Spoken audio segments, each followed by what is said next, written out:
দেশবাসী, সামনে কিন্তু আমাদের আরো অনেক বড় সংখ্যা রয়ে গেছে। আপনারা একটা জিনিস খেয়াল করে দেখেন যে বিএনপি এই 16 বছর বিএনপি যেভাবে নির্যাতিত হয়েছে, হামলা মামলা, যেভাবে জেল জুলুম হয়েছে, সেইখানে এখন বিএনপির এই যে জামাত ইসলাম বা এনসিপি বা আরও যারা আছেন, তারা যে আসন ভাগাভাগির কথা বলছেন, আপনাদের কি মনে হয় যে বিএনপি আসন ভাগাভাগি করে নির্বাচন করবে?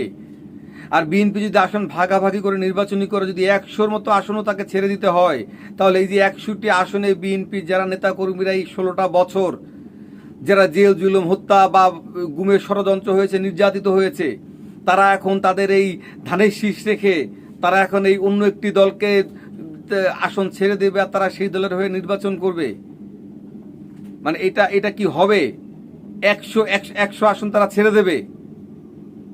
তাহলে এভাবেও নির্বাচন তো হবে না। আসলে নির্বাচন ওদিকে পিয়ার নিয়ে জামাত ইসলাম যেই জায়গায় আছে এখনো, যদিও নির্বাচন কমিশন বলে দিয়েছে যে পিয়ারের কোনো নির্বাচন হবে না, কিন্তু এনসিপি জামাত এরা যদি এই মুহূর্তে নির্বাচনে না আসে, তাহলেও কি বাংলাদেশে কোনো নির্বাচন হবে?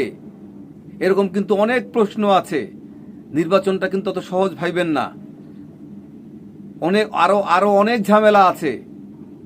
বিএনপি যদি এককভাবে এই মুহূর্তে নির্বাচন করে, আমার ধারণা বিএনপি 200-র মধ্যে 280, 85, 90টা আসনও পেয়ে যেতে পারে।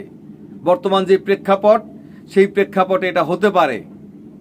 বাস্তবতার কথা বলছি ভাই, একেবারে এটা বাস্তবতা। আপনারা যাই ভাবেন না কেন, এটা বাস্তবতা।